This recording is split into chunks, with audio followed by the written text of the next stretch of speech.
Boa noite. Boa noite. A Polícia Federal faz operação de busca e apreensão contra 10 suspeitos de articular atos violentos contra o Supremo Tribunal Federal e o Congresso Nacional. Entre os alvos estão o cantor Sérgio Reis e o deputado federal pelo PSC, Ottoni de Paula. O ministro do Supremo, Alexandre de Moraes, atendeu a solicitação da Procuradoria-Geral da República. O presidente Bolsonaro aumenta a tensão entre os poderes com 2 investidas contra a atuação do STF. Encaminha ao Senado um pedido de impeachment do ministro Moraes. E entra com a ação para que a própria corte derrube um artigo do seu regulamento interno. O Supremo Tribunal Federal divulga nota em apoio ao ministro Alexandre de Moraes e de repúdio ao ato de Bolsonaro. O presidente do Senado, Rodrigo Pacheco, afirma que não antevê fundamentos para o pedido de impeachment. O Ministério Público Federal investiga suspeitas de irregularidades no sorteio de apartamentos construídos com dinheiro federal em Manaus. O Talibã promove um show de horrores no Afeganistão, repetindo a violência e as perseguições como forma de governo. E as imagens emblemáticas do pavor correm o mundo.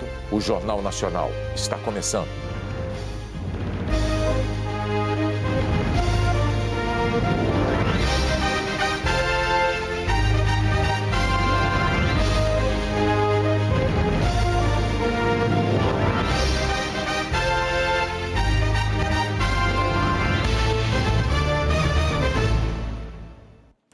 Em meio a imagens de horror que correram o mundo nesta sexta-feira, o presidente dos Estados Unidos, Joe Biden, falou hoje sobre a retirada de americanos, aliados e colaboradores do Afeganistão.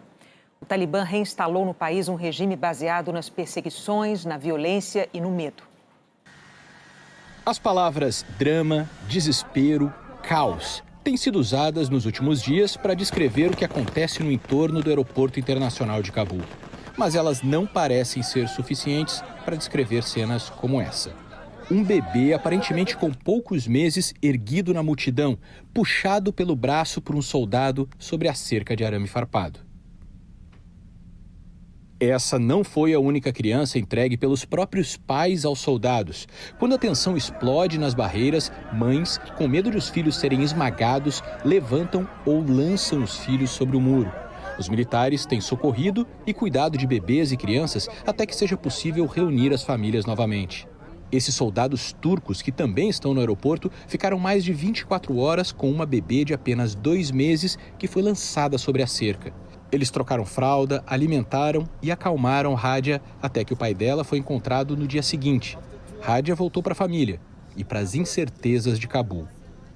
O Talibã promete moderação. Mas o tapa na cara que o militante extremista dá num afegão que ousava carregar uma bandeira do país aumenta as dúvidas sobre suas reais intenções. E os relatos de caçada a quem ajudou o governo anterior assustam a comunidade internacional. Os jornalistas são alvo, e todos aqueles que trabalharam com jornalistas estrangeiros. O governo americano afirmou que retirou mais de 200 funcionários e parentes de afegãos que trabalhavam para jornais americanos em Cabul. Mas nem todos tiveram ainda essa sorte. A diretora de emergências do Comitê de Proteção aos Jornalistas afirmou que está acompanhando o caso de 80 jornalistas que estão sendo ameaçados e perseguidos pelos extremistas. E de cerca de 500 ao todo, a maioria afegãos, formados nos últimos 20 anos, que precisam ser retirados do Afeganistão porque correm risco. O caso de um parente de um jornalista da rede de TV alemã Deutsche Welle, morto ontem, realça a gravidade da situação.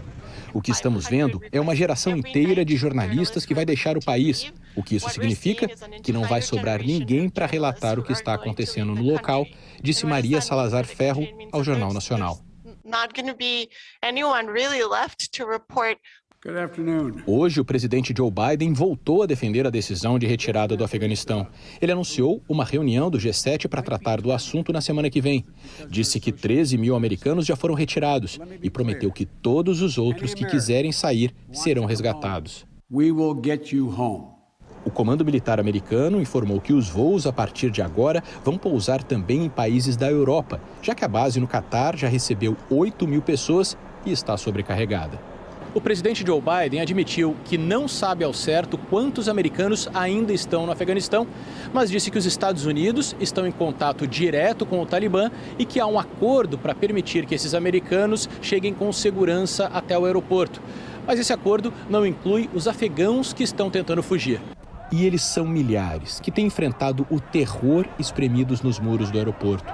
Bombas, tiros, pauladas de militantes talibãs.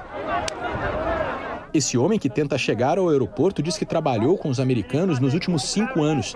É uma loucura. Se continuar assim, ninguém vai conseguir ajuda, ele diz. Quem cruza os portões não esconde a alegria. Esse outro afegão diz que é um dos dias mais felizes da vida dele. Ele não sabe ainda para onde vai, mas diz que pode ser qualquer lugar na Grã-Bretanha onde o filho possa estudar para ser médico. O número de assassinatos no Brasil caiu 8% no primeiro semestre deste ano, comparado com o mesmo período do ano passado. A polícia registrou 21 mil mortes violentas, quase 1.800 a menos do que em 2020. Esse levantamento inclui os homicídios dolosos, que é quando há a intenção de matar alguém, os latrocínios, que é quando uma pessoa é morta num assalto, e lesões corporais seguidas de morte. Os dados são do Monitor da Violência. É uma parceria do G1 com o Núcleo de Estudos da Violência da USP e o Fórum Brasileiro de Segurança Pública. O estado da Bahia recorreu ao Supremo Tribunal Federal contra a redução no número de vacinas enviadas pelo Ministério da Saúde nos últimos meses. O estado questiona o não cumprimento dos novos critérios que previam a compensação das vacinas recebidas a menos. Segundo a Procuradoria-Geral do Estado da Bahia, a defasagem é de mais de 1 milhão de doses. O Ministério da Saúde declarou que hoje entregou à Bahia mais de 700 mil doses, que tem o compromisso de distribuir doses da vacina com base em critérios objetivos e iguais e que prestará os esclarecimentos à Justiça. Depois de queixas de estados e municípios sobre a demora para receber vacinas, o Ministério da Saúde publicou na internet, em tempo real, informações sobre a distribuição de doses. Hoje, o ministro Marcelo Queiroga visitou o centro de distribuição em Guarulhos, na Grande São Paulo, e disse que o intervalo entre a chegada de vacinas importadas e a saída para os estados varia, em média, de 1 a 3 dias. Hoje, havia 3 milhões e 700 mil doses no centro de distribuição. Em todo o Brasil, empresas estão mobilizadas para estimular a vacinação. Essa carteirinha de vacinação tá diferente. Traz a carteirinha para demonstrar que foi vacinado para ganhar o chopp aí. Aproveito sim, claro, sem dúvida. Cerveja então nem se fala. Na cervejaria que nasceu já no mundo em pandemia, quem leva o comprovante da primeira dose ganha um chopp. Para quem leva o da segunda, a dose no balcão é mais generosa, sai em dobro. Nós acreditamos muito nisso, que para toda essa pandemia passar, a única saída é a vacina. De cerveja a serviço de limpeza, passando por estacionamento de shopping, se espalhou pelo Brasil, vacinou, ganhou. A gente lançou a campanha de isenção do estacionamento àqueles que tomarem a segunda dose. Tem desconto para passear em Salvador, para fazer o cabelo em Macapá. Nem com a promoção que o salão fazia antigamente tinha tanta procura como está a procura hoje. E em João Pessoa, essa pizzaria valorizou a segunda. Para quem recebeu a segunda dose, a segunda pizza sai de graça na segunda-feira. Um incentivo e solidariedade também para que todos tomam a segunda dose. No restaurante japonês de Ribeirão Preto, no interior paulista, quem completou a vacinação paga menos. A gente quer apoiar, porque a única saída para o comércio realmente é a vacinação. Essa ação que eles fizeram é tão boa para a saúde como para o bolso, né? E ajuda você a movimentar a economia, né? A girar. Essas iniciativas não só reforçam a importância da vacinação, como também ajudam setores da economia que sofreram com a crise. A livraria, que no auge da pandemia teve que fechar e vender apenas pela internet, ainda não recuperou o movimento de antes do vírus. Mas a decisão de dar desconto em livros para quem tomou a vacina aumentou as vendas em 20%.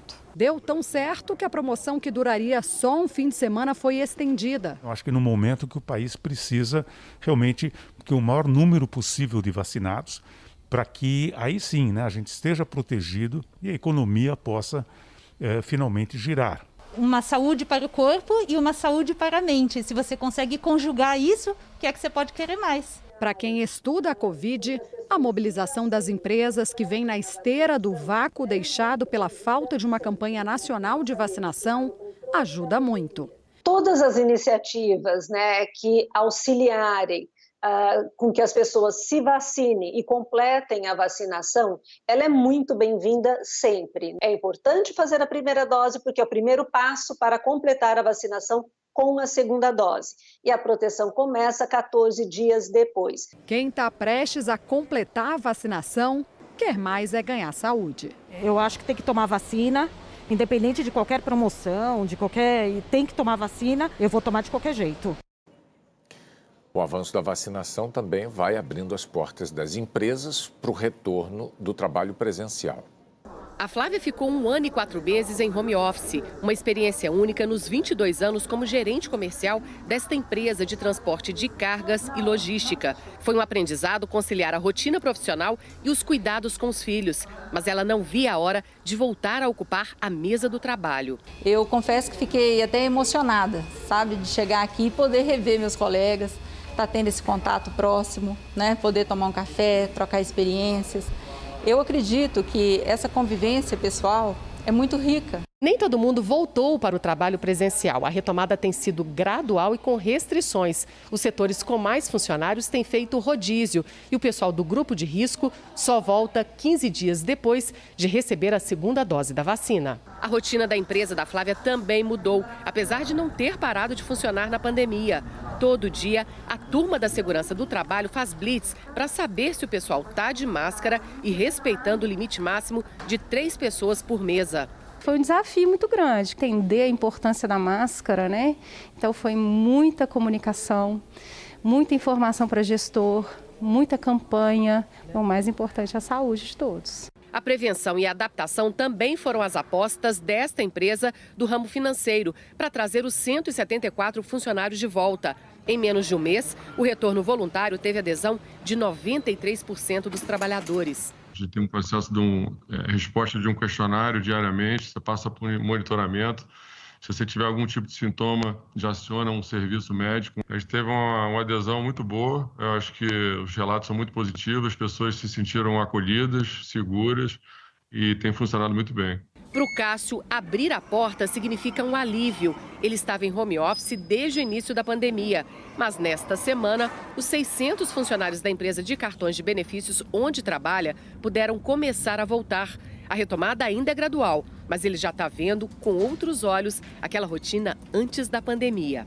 Para mim é super positivo voltar para a empresa depois de tanto tempo, sentir de novo o clima da empresa, enfim. Ver algumas pessoas aqui na empresa, alguns colegas de trabalho, mesmo que não tenham contato físico, literalmente, porque aqui todo o escritório foi adaptado, então as mesas estão com um distanciamento maior. Sem dúvida nenhuma, a gente passa sim a valorizar muito mais o nosso escritório aqui para a gente trabalhar. Vamos ver os números da vacinação e da pandemia reunidos pelo consórcio de veículos da imprensa. Oi, Alain, boa noite. Oi, Renata, boa noite, Bonner, boa noite a todos.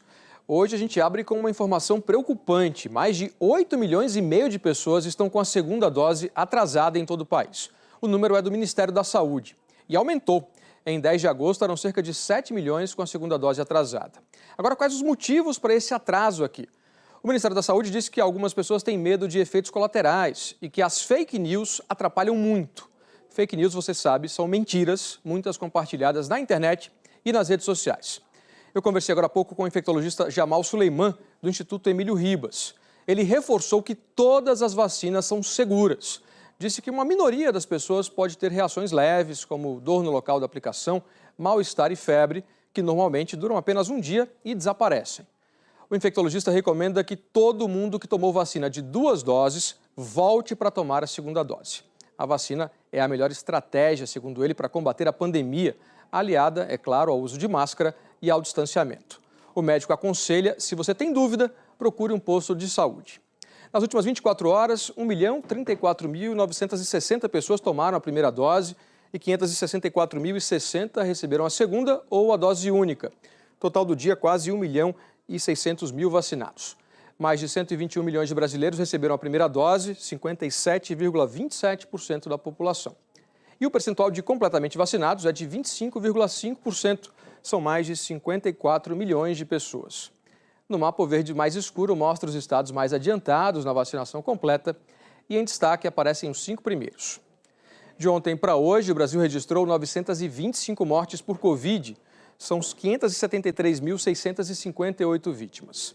34.013 novos casos foram confirmados nas últimas 24 horas, totalizando agora 20.528.027. As médias estão em estabilidade. A média de casos ficou em 30.046 por dia, redução de 10% em 2 semanas. A mesma redução da média de mortes. O país tem média agora de 821 óbitos por dia. Nenhum estado registrou alta hoje. 8 estados e o Distrito Federal aparecem com estabilidade. E 18 estados têm queda na média de mortes. Outros detalhes em g1.com.br/coronavírus. Renata Bonner. Obrigado, Alain. O Ministério Público Federal no Amazonas está investigando suspeitas de irregularidades no sorteio de apartamentos construídos por um programa federal em Manaus. Karine tem 32 anos e 3 filhos. Com o dinheiro do Bolsa Família e de serviços como diarista, ganha menos de R$ 1.500 por mês. Ela está inscrita no programa Casa Verde Amarela do governo federal e concorria a um dos 500 apartamentos entregues esta semana no residencial Cidadão Manauara 2, na zona norte de Manaus. Fizeram uma dinâmica, botaram uma chavezinha na nossa mão, né? Aquilo ali me deixou bem assim, que eu achava que eu ia ser contemplada, que eu ia ganhar. Fiquei feliz, fiquei motivada com aquilo. Mas ela não ganhou. No lugar dela e de outras famílias de baixa renda, foram sorteados pelo menos 10 funcionários da Prefeitura de Manaus, com salários de até R$ 5.000 por mês. É o caso de Marilei Santos da Costa. Ela trabalha como assessora no gabinete do prefeito Davi Almeida e recebe R$ 4.800, conforme registro no portal da transparência do município. Suheila Fernandes Rodrigues trabalha na Subsecretaria de Assuntos Administrativos, com ganhos de mais de R$ 3.200 por mês. A filha dela, Daiane Sabrina Rodrigues, está na Subsecretaria de Assuntos Legislativos e recebe mais de R$ 2.800 mensais. Um dos critérios para participar do sorteio dos apartamentos é ter renda inferior a R$ 2.000 mensais. A Prefeitura cadastra as famílias e decide quem está apta a participar do programa. Também é a Prefeitura que inscreve os candidatos no Banco de Dados do Cadastro Municipal de Habitação, que repassa os dados à Caixa Econômica Federal. Em seguida, começam os trâmites de análise de documentos, até a realização do sorteio dos imóveis. Na quarta-feira, houve uma cerimônia de entrega dos imóveis aos sorteados. O evento contou com a presença do presidente Jair Bolsonaro, do prefeito de Manaus, Davi Almeida, do Avante, e do governador Wilson Lima, do Amazonas, do PSC. Entre os contemplados, além dos funcionários da Prefeitura de Manaus, estão donos de empresas com capital de mais de R$ 100 mil. O Ministério Público Federal abriu inquérito para apurar as denúncias. A Prefeitura de Manaus disse que pediu à Caixa Econômica para reavaliar o sorteio que premiou os servidores municipais, mas não explicou por que eles foram inscritos para participar. A Prefeitura afirmou também que instaurou procedimento administrativo e que exonerou os funcionários contemplados com suspeita de irregularidade. A Caixa Econômica declarou que está apurando a denúncia e que o beneficiário que declara renda falsa pode perder o imóvel. Nós não localizamos os servidores citados na reportagem. Você vai ver a seguir. O presidente Bolsonaro aumenta a tensão entre os poderes com 2 investidas contra a atuação do STF. Encaminha ao Senado um pedido de impeachment do ministro Alexandre de Moraes. E entra com ação para que a própria corte derrube um artigo do seu regulamento interno. O Supremo divulga nota em apoio ao ministro Moraes e de repúdio ao ato de Bolsonaro.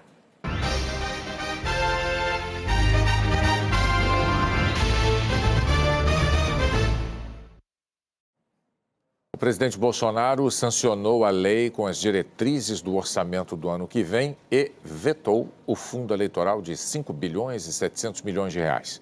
Esse valor é quase o triplo do que os partidos receberam nas eleições de 2018. A equipe econômica defende que o fundo daquela campanha seja corrigido pela inflação, o que ficaria bem abaixo do que pretendem os partidos. O Congresso pode derrubar o veto do presidente ou negociar com o governo nas discussões do orçamento, que só deve ser votado em dezembro. A pedido da Procuradoria-Geral da República, o ministro do STF, Alexandre de Moraes, autorizou uma operação de busca e apreensão em endereços ligados ao deputado Ottoni de Paula, do PSC, ao cantor Sérgio Reis e a outras 8 pessoas. Todos são bolsonaristas suspeitos de articular atos violentos contra o Congresso Nacional e o Supremo Tribunal Federal. A operação foi a pedido da subprocuradora-geral da República, Lindora Araújo. A Polícia Federal cumpriu mandados de busca e apreensão em 6 estados e no Distrito Federal. Os policiais revistaram o gabinete do deputado Ottoni de Paula, do PSC, na Câmara dos Deputados, e também a casa dele no Rio, e apreenderam o celular e o computador pessoal do deputado. 4 endereços do cantor e ex-deputado federal pelo republicano Sérgio Reis também foram alvo de busca da polícia. O objetivo das medidas é apurar o eventual crime de incitar a população, através das redes sociais, a praticar atos violentos e ameaçadores contra a democracia e o Estado Democrático de Direito. O deputado federal Ottoni de Paula postou mensagem em rede social incitando manifestações caso o Senado não aprovasse um eventual pedido de impeachment do próprio Alexandre de Moraes e do ministro Luiz Roberto Barroso, que também é presidente do Tribunal Superior Eleitoral. O cantor Sérgio Reis, por sua vez, convocou protestos em Brasília com fechamento de estradas para sitiar a cidade, invasão do Supremo e derrubada de ministros. E chegou a publicar um áudio nas redes sociais falando do apoio de lideranças dos caminhoneiros e do agronegócio às manifestações e ao impeachment de ministros do Supremo. Se em 30 dias eles não tirarem aqueles caras, nós vamos invadir, quebrar tudo e tirar os caras na marra. Pronto. É isso que você quer saber? É assim que vai ser. Pronto. Depois da mensagem, caminhoneiros e agricultores desautorizaram Sérgio Reis e negaram qualquer apoio. Na decisão que autorizou a operação de hoje, o ministro Alexandre de Moraes citou um trecho em que a subprocuradora Lindora Araújo chama as articulações de levante. O objetivo do levante seria forçar o governo e o Exército a tomar uma posição em uma mobilização em Brasília em prol do voto impresso, proposta que foi recentemente derrotada na Câmara dos Deputados, bem como a destituição dos ministros do Supremo Tribunal Federal. Por causa dessas ameaças, Sérgio Reis já estava sendo investigado pela Polícia Civil de Brasília por suspeita de integrar a organização criminosa para cometer crimes no Distrito Federal. Agora, ele é também alvo de um inquérito que tramita no Supremo. A operação de hoje também fez buscas e apreensões em endereços de outras 8 pessoas. Entre elas, o cantor Eduardo Araújo, o caminhoneiro Marcos Antônio Pereira Gomes, que fez ameaças ao STF em vídeo publicado em redes sociais, e Antônio Galvão, presidente da Associação Brasileira dos Produtores de Soja. A PGR descobriu que, além da atuação na internet, o grupo chegou a se encontrar em um hotel em São Paulo para organizar os atos contra as instituições. Nas últimas semanas, a Procuradoria-Geral da República tem sido cobrada por parlamentares, integrantes do Ministério Público e por ministros do STF que seja mais firme contra os ataques à democracia, incluindo aqueles feitos pelo presidente Jair Bolsonaro. Na decisão, o ministro Alexandre de Moraes disse que as condutas dos investigados, narradas pela Procuradoria-Geral da República, revelam-se ilícitas e gravíssimas, constituindo ameaça ilegal à segurança dos ministros do Supremo Tribunal Federal e aos membros do Congresso Nacional, revestindo-se de claro intuito de, por meio de violência e grave ameaça, coagir e impedir o exercício da judicatura e da atividade parlamentar, atentando contra a independência dos poderes judiciário e legislativo, com flagrante afronta à manutenção do Estado Democrático de Direito, em patente descompasso com o postulado da liberdade de expressão. Moraes afirmou ainda que os direitos e garantias fundamentais, direitos de reunião, greve e liberdade de expressão, não podem ser utilizados como um verdadeiro escudo protetivo da prática de atividades ilícitas e criminosas. O ministro Alexandre de Moraes também determinou que, a partir de hoje, as redes sociais bloqueiem os perfis dos investigados e proibiu que eles se falem, participem de manifestações de rua ou cheguem a menos de 1 quilômetro da Praça dos Três Poderes, dos ministros do Supremo e dos senadores. A proibição de se aproximar do Congresso só não vale para Ottoni de Paula, porque ele é deputado federal. Ottoni de Paula não compareceu à Polícia Federal no Rio, O advogado disse que, como ele é deputado federal, pode marcar a data e o horário para prestar depoimento. Sérgio Reis e Antônio Galvão pediram para remarcar os depoimentos e a polícia não localizou Eduardo Araújo. Em menos de 24 horas, duas iniciativas inusitadas do presidente Jair Bolsonaro aumentaram ainda mais a tensão entre os poderes da República. No Senado, o presidente protocolou um pedido de impeachment contra o ministro do Supremo Tribunal Federal, Alexandre de Moraes. E numa outra ação, Bolsonaro protagonizou uma investida do Poder Executivo contra o Poder Judiciário. O presidente pediu ao Supremo que declare inconstitucional um artigo do regimento interno do próprio tribunal. A ação apresentada ontem à noite pelo presidente Jair Bolsonaro e o advogado-geral da União, Bruno Bianco, pede a suspensão imediata do artigo 43 do regimento interno do STF. O artigo diz que, ocorrendo infração à lei penal na sede ou dependência do tribunal, o presidente instaurará inquérito se envolver a autoridade ou pessoa sujeita à sua jurisdição ou delegará esta atribuição a outro ministro.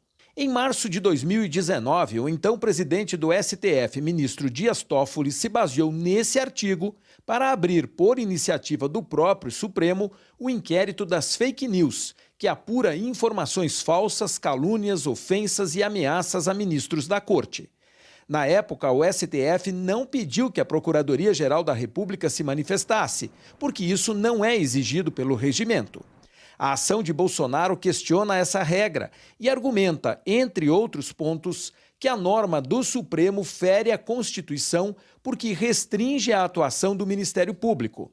A AGU argumenta que a ação apresentada agora ao STF se justifica tendo em vista a grave e persistente desavença entre a aplicação dessa norma e preceitos fundamentais, assim como as ameaças aos direitos fundamentais dos acusados nos inquéritos. Mas, na prática, a ação do governo é uma tentativa de um poder de mudar o regimento interno de um outro poder.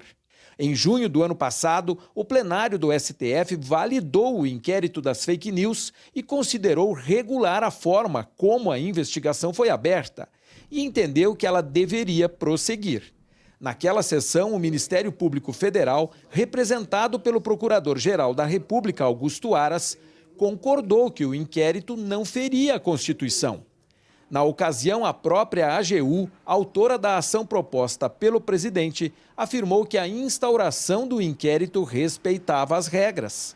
Argumentos não faltam para defender o artigo 43 do Regimento Interno do Supremo. Não se pode recusar à Suprema Corte do nosso país os meios necessários para o próprio resguardo institucional. E isso independentemente de outro poder constituído. No início deste mês, Jair Bolsonaro foi incluído como investigado no inquérito das fake news. O pedido de inclusão foi feito pelo presidente do Tribunal Superior Eleitoral, Luiz Roberto Barroso, apoiado por unanimidade pelos ministros do TSE e atendido pelo relator do inquérito, ministro Alexandre de Moraes. Bolsonaro passou a ser investigado por causa dos ataques que fez ao sistema de votação brasileiro, sem nunca apresentar provas das supostas irregularidades. O relator da ação, ministro Edson Fachin, não tem prazo para decidir. No fim da tarde desta sexta-feira, o presidente voltou a agir contra o Supremo, agora com um pedido de impeachment do ministro Alexandre de Moraes, entregue ao Senado por um funcionário do Palácio do Planalto. O documento assinado por Jair Bolsonaro pede a destituição de Alexandre de Moraes do cargo de ministro do Supremo e a sua inabilitação para o exercício de função pública durante 8 anos. A medida inusitada tensiona ainda mais a relação entre os poderes. No pedido, Bolsonaro alega que há prática de crimes de responsabilidade pelo ministro Alexandre de Moraes no âmbito de inquéritos instaurados e em trâmite no Supremo Tribunal Federal, em especial no inquérito número 4781, o das fake news. Segundo Bolsonaro, Alexandre de Moraes comporta-se como vítima, acusador e julgador, e que o esdrúxulo modelo adotado naqueles autos dá origem a decisões arbitrárias, que investiga, que acusa e que julga, tudo ao arrepio das garantias constitucionais. Bolsonaro ameaçou pedir também o impeachment do ministro do STF e presidente do TSE, Luiz Roberto Barroso, mas acabou deixando ele de fora. A TV Globo apurou que, se já não há base jurídica minimamente sólida para embasar o pedido contra o ministro Alexandre de Moraes, no caso de Barroso, não há sequer motivo para a crítica. Cabe ao presidente do Senado decidir se há seguimento ao pedido. Nesta semana, Rodrigo Pacheco, do Democratas, disse por mais de uma vez que não considerava recomendável um pedido de impeachment de ministros do Supremo. Pacheco defendeu o diálogo entre as instituições como forma de aparar as arestas e pacificar a sociedade brasileira. Agora à noite, o presidente do Senado, Rodrigo Pacheco, do DEM, afirmou que não irá se render a nenhuma investida que seja para desunir o país e que não antevê fundamentos técnicos, jurídicos e políticos para o impeachment de ministros do Supremo. O que houve hoje foi o encaminhamento de um pedido de impeachment por parte do presidente da República, já anunciado no sábado passado, de que faria esse encaminhamento. Eu sempre tenho dito que o instituto do impeachment, ele não pode ser banalizado, ele não pode ser mal usado, até porque ele representa algo muito grave, acaba sendo uma ruptura, algo de exceção, e que, mais do que um movimento político, há um critério jurídico. Há uma lei de 1950 que disciplina o impeachment no Brasil e que tem um rol muito taxativo ali de situações em que pode haver impeachment de ministro do Supremo. Então, a avaliação é política, mas também é jurídica, é técnica e precisa ser feita em relação a esse pedido de impeachment e a todos os outros pedidos de impeachment de ministro do Supremo.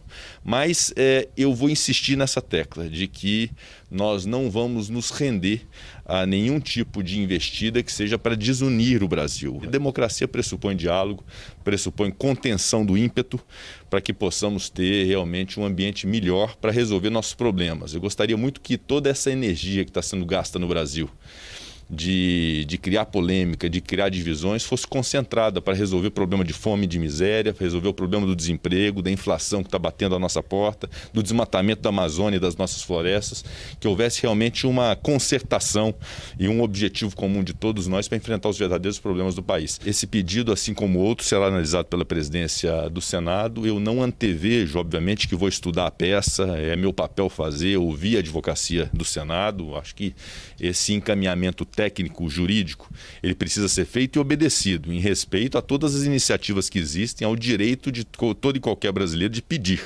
Mas eu terei muito critério nisso e, sinceramente, não antevejo fundamentos técnicos, jurídicos e políticos para impeachment do ministro do Supremo, como também não antevejo em relação ao impeachment de presidente da República.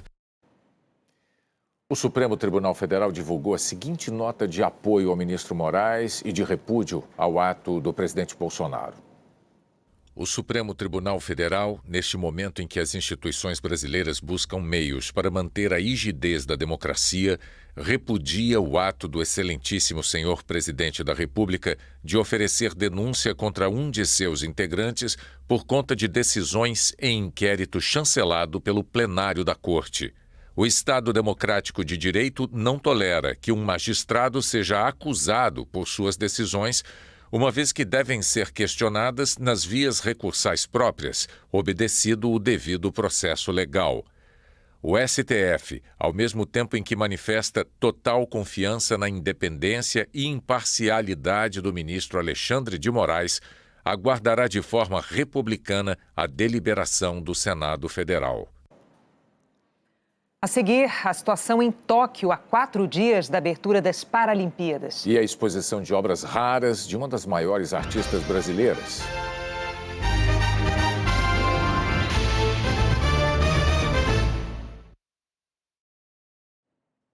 Ao longo desse mais de 1 ano e meio de pandemia, um setor se tornou essencial para manter a economia funcionando. E agora é um dos mais afetados pelos preços dos combustíveis.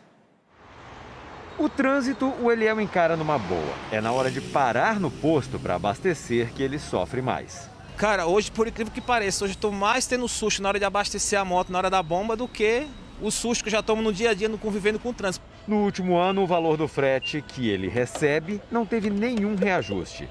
Mas a gasolina que ele paga aumentou. Em média, 36% na cidade de São Paulo. Para continuar pagando as contas, só teve um jeito. Antes eu trabalhava de 8 a 9 horas por dia, hoje eu tenho que trabalhar de 10 a 12 horas por dia. Só que tem um limite de quantas horas o entregador consegue trabalhar por dia para continuar valendo a pena fazer esse serviço. E do outro lado, o comerciante, que paga pelo frete, também reclama que o aumento do combustível está comendo a margem de lucro. Faz um ano que o dono dessa pizzaria de São Paulo assumiu uma parte do custo da entrega para o preço final não assustar os clientes. Mas ele diz que vai ter que aumentar em breve e sabe que vai perder algumas vendas. Você acaba onerando demais o teu cliente e isso faz com que as vendas possam ficar um pouco mais complicadas. O comércio eletrônico foi um dos poucos setores da economia que cresceram na pandemia. No ano passado, os brasileiros fizeram 194 milhões de pedidos pela internet, de todo tipo de produto, desde comida até equipamentos eletrônicos. O faturamento do setor foi de 87 milhões e 400 mil reais, 41% maior do que em 2019. Mas o frete mais caro pode gerar mais do que reclamação, pode frear esse crescimento. Na medida em que a entrega se torna muito cara, o consumidor passa a rever essa sua decisão, né? Isso também é combinado com a passagem, né? O final da pandemia, se ele de fato vier a ocorrer ao longo dos próximos meses. Tudo isso influenciará bastante a decisão dos consumidores. O economista diz que o custo do frete deve forçar uma redução das margens de lucro, mas ele acredita que mesmo com queda no faturamento, o comércio eletrônico tem espaço para crescer. Embora os números de crescimento chamem a atenção, é sobre uma base de comparação relativamente baixa, porque o comércio virtual é algo que no Brasil vem crescendo bastante, mas em relação ao todo ainda tem um potencial enorme de crescimento. Neste momento, 1/3 da energia elétrica usada no Brasil está saindo das usinas termoelétricas. E isso ajuda a explicar por que a conta de luz subiu tanto. Na loja de comida congelada, os freezers nunca desligam. Por isso, o dono não pode nem ouvir falar em geração de energia mais cara. É assustador, principalmente por essa parte não sustentável e sabendo que isso vai mexer no meu bolso. A maior parte da energia consumida no Brasil vem de usinas hidrelétricas. Nossas tomadas e interruptores ainda são abastecidos pela energia eólica e a solar. Mas como nem sempre dá para contar com a natureza, o sistema também tem uma espécie de seguro para não faltar energia. As térmicas ou termoelétricas. A termoelétrica tem um custo de operação muito alto, porque ela precisa de combustível para funcionar. Então, toda vez que as termoelétricas operam, o consumidor tem que pagar o custo desse combustível. E isso, é claro, que sai caro. E dependendo do combustível pode ser muito caro. Hoje o preço médio do megawatt-hora gerado por uma térmica movida a carvão, que ainda é poluente, sai por R$ 348. Por biomassa, como o bagaço de cana, R$ 350. A gás, R$ 495. E a diesel, de 600 a R$ 1.000. A mesma energia gerada pelas hidrelétricas custa R$ 183. As termoelétricas ainda são indispensáveis, mas o momento de acioná-las deve ser muito bem estudado e levar em conta o nível de água dos reservatórios das hidrelétricas, porque isso vai fazer muita diferença no custo da geração de energia, no preço que todo mundo paga. É o que dizem os especialistas do setor. Você pode usar térmicas baratas para ir poupando a água. Ou você pode não usar essas térmicas baratas para ir poupando a água, e quando você chega num momento mais complicado, digamos assim, que é o momento em que nós estamos, as térmicas mais baratas não são suficientes. Então você tem que começar a ligar tudo que tiver pela frente, ao custo que for. A gente desligou térmicas de fevereiro até maio. A gente usou uma água que seria necessária para cobrir a demanda até o final do ano. Em agosto do ano passado, o Brasil tinha 72% da energia vindo das hidrelétricas e apenas 10% das térmicas. Agora, um ano depois, as hidrelétricas são responsáveis por 51% do abastecimento e o uso das termoelétricas quase triplicou. Os especialistas alertam que mesmo com o uso intenso das térmicas, pode faltar energia se o governo não investir numa campanha de redução do consumo.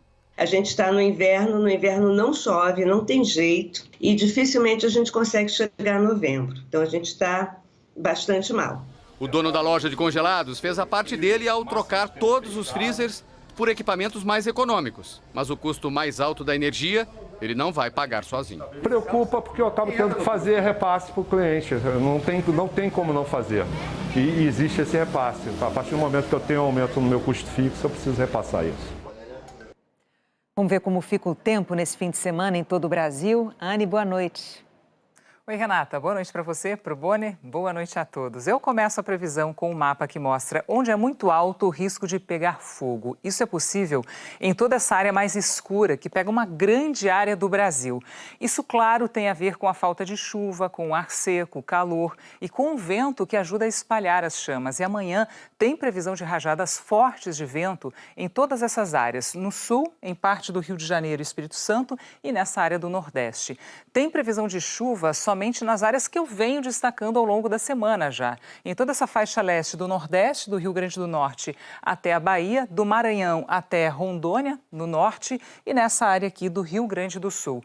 A chuva chega um pouco mais forte no Recife, onde a máxima é de 28 graus, Macapá e Belém com 34, Boa Vista 33 e Pelotas, no Rio Grande do Sul, 18 graus. Em Curitiba, a máxima é de 28 graus. Em Belo Horizonte, 29. Vitória e também Natal, 30 graus em Campo Grande e Manaus, 36 graus, Goiânia 33 e São Luís 32 graus.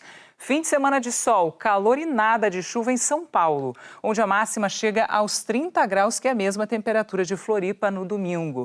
Rio de Janeiro já teve hoje a tarde mais quente do inverno e amanhã esquenta mais, 34 graus. Brasília 27 e 28 e em Fortaleza 32 graus. E até quando a gente deve ter esses dias com cara de verão dentro do inverno? Pois é, Renata, não tem nenhuma grande mudança nos próximos dias não, viu, gente? Até o meio da semana que vem não tem previsão de mudança no país. Tem uma frente fria no Rio Grande do Sul que deixa até as temperaturas mais baixas amanhã, em parte do estado, onde também chove nesse momento. Em Porto Alegre, por exemplo, a máxima neste sábado não passa dos 19 graus. No domingo, dá um pulo para 34 de máxima. E na segunda já cai novamente para 22. Haja saúde e chove forte na terça e na quarta-feira. Essas nuvens vão conseguir se espalhar e vão formar um corredor de chuva do sul, passando por Mato Grosso do Sul, oeste de Mato Grosso até a região norte. Não traz refresco, mas diminui levemente a secura do ar. Um bom fim de semana para você. Para você também. O Globo Repórter de hoje faz uma expedição pelos manguezais do Brasil.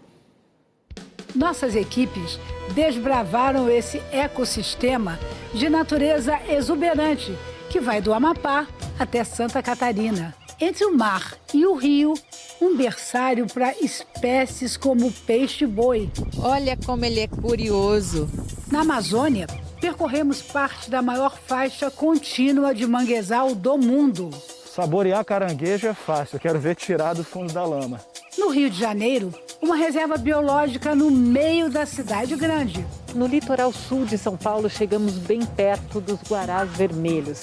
A luta pela conservação dos manguezais urbanos e como as florestas de mangue podem interferir no avanço das mudanças climáticas. A força da natureza e dos manguezais do Brasil. Hoje, no Globo Repórter. E a gente volta a falar sobre a operação autorizada pelo ministro Alexandre de Moraes contra bolsonaristas suspeitos de articular atos violentos contra o Congresso Nacional e contra o Supremo Tribunal Federal. Depois da operação de hoje, o deputado Ottoni de Paula voltou a usar redes sociais para ameaçar as instituições. Eduardo Araújo afirmou que não tem nada a temer, que apenas se manifestou sobre o que não acha certo. Nós não tivemos retorno de Sérgio Reis, de Marcos Antônio Pereira Gomes e de Antônio Galvão. Ontem, a Associação Brasileira de Produtores de Soja declarou que não financia nem incentiva a invasão do Supremo Tribunal Federal ou quaisquer atos de violência contra autoridades, pessoas, órgãos públicos ou privados em qualquer cidade. O governo chinês transformou hoje em lei a medida que autoriza casais a ter até 3 filhos. O Congresso Nacional do Povo também aprovou resoluções para incentivar o aumento da taxa de natalidade no país, que está em queda nos últimos anos. Numa mudança histórica na política do filho único, em 2016, a China passou a permitir que os casais tivessem 2 filhos, mas não adiantou. Por isso, o número subiu agora para 3. A chama paralímpica chegou hoje a Tóquio.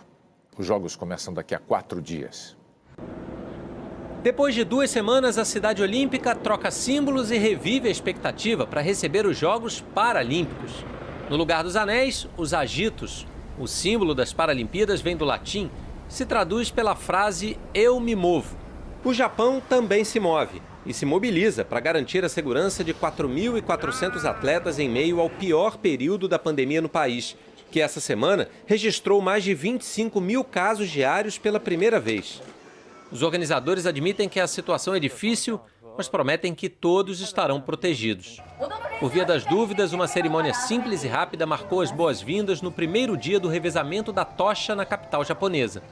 A chama paralímpica já está em Tóquio, a maior parte da delegação brasileira também, para tentar repetir um feito que os atletas olímpicos conseguiram há bem pouco tempo.